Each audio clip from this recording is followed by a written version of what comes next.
मुझे ब्लैकमेल किया जाता है मेरे वीज़े के नाम पे। ये कहा जाता है कि बच्चे मैं छीन लूँगा, तू इंडिया चले जा।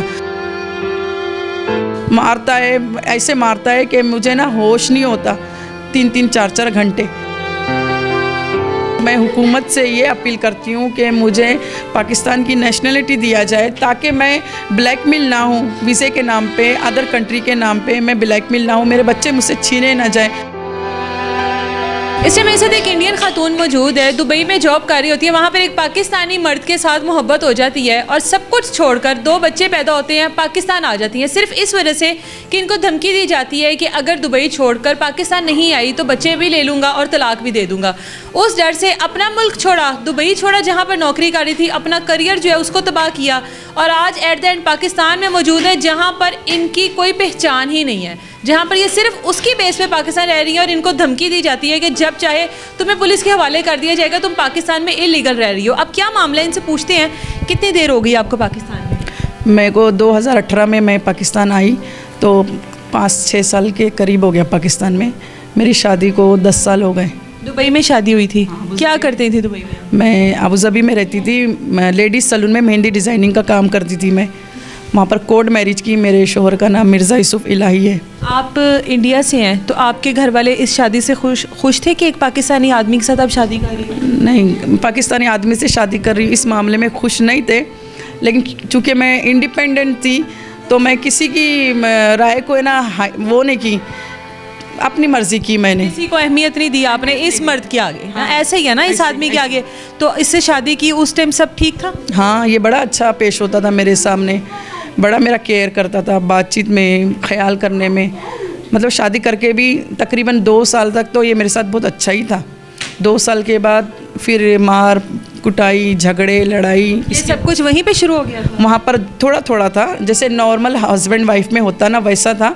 इसकी बेटियों की मुदाखलत और आना जाना जब से शुरू हुआ, फिर वो एक रूट पकड़ ली हमारी लड़ाई और झगड़ा। फिर वो ऐसे करते करते उसने बोला कि अबू धाबी में हमें नहीं रहना, अब हमने पाकिस्तान मूव होना है। हाँ, तो फिर बच्चे इसने पहले बहाने से लेकर आ गया, मुझे इंडिया भेजा अबू धाबी से सब कुछ ख़त्म करके। फिर इंडिया से वाया श्रीलंका में यहाँ पर आई पाकिस्तान। उस टाइम आप अपने घर वालों की मर्ज़ी से आई हैं? घर वाले इस फैसले से खुश हैं कि आप पाकिस्तान मूव कर रही हैं?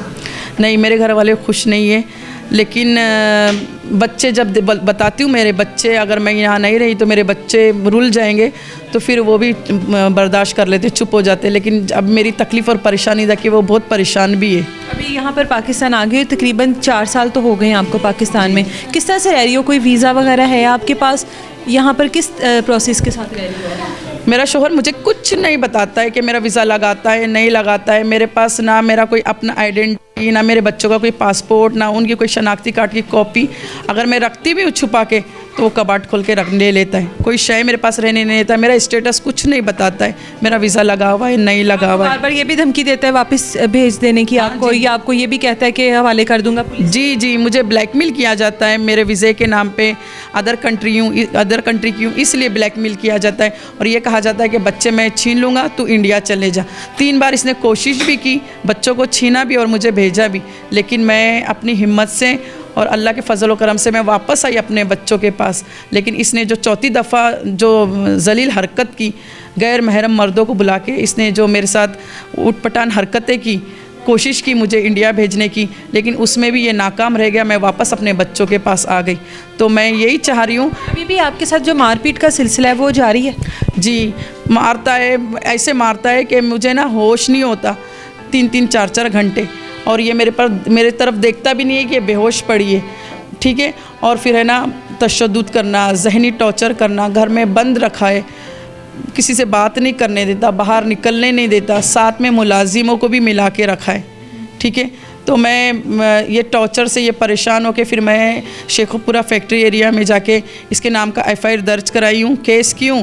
केस करने के बाद इसका भाई और इसने वकील लेकर आया और वो ये दिलासा दिया कि हम आपके साथ हैं। बाद में इन्होंने अपनी नेगेटिविटी दिखाने लगी। वकील भी मेरे शोहर के साथ मिल गया, उसका भाई भी मेरे शोहर के साथ मिल गया। तो मुझे कोई अच्छा रिस्पॉन्स नहीं केस ख़त्म करने के लिए आपके साथ उन्होंने ये ड्रामा किया। हाँ। अभी आपकी क्या डिमांड है फरजाना? अभी आप क्या चाहती हो? अभी इस शोहर के साथ ही रह रही हो, ठीक है, बच्चों का तो वो बाप है, अभी आप चाहती क्या हो? मैं ये चाहती हूँ, मैं हुकूमत से ये अपील करती हूँ कि मुझे पाकिस्तान की नेशनलिटी दिया जाए, ताकि मैं ब्लैकमेल ना हूँ वीज़े के नाम पे, अदर कंट्री के नाम पे मैं ब्लैकमेल ना हूँ, मेरे बच्चे मुझसे छीने ना जाए, मुझ पर तशद्दुद ना किए जाए, मेरी कमज़ोरियों का फ़ायदा ना उठाया जाए। मैं हुकूमत पाकिस्तान से, मैडम मरियम नवाज़ से, सबसे मैं तहे दिल से रिक्वेस्ट करती हूँ कि खुदाया मेरी मदद करे मेरे मासूम बच्चों के लिए। मेरे बच्चों का मेरे सिवा कोई नहीं है और मेरा यहाँ पाकिस्तान में कोई नहीं है अल्लाह के अपने सिवा। बच्चों के साथ ही यहाँ पे रहना चाहती हूँ। जी, मेरे बच्चे किसी भी हालत में मेरे बच्चे ना छीने जाए, ना मुझे यहाँ से निकाला जाए, मेरी मर्ज़ी के आपके मुताबिक। पास निकाहनामा है आपका?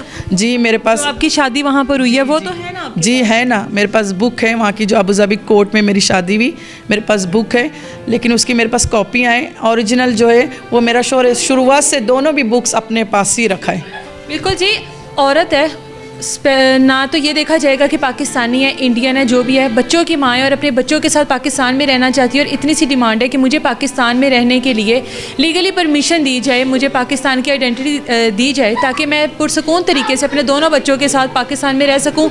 और जो ब्लैकमेलिंग है मेरे शोहर की जानिब से वो मुझे ना की जाए। इजाज़त दी मुझे, अल्लाह हाफ़िज़।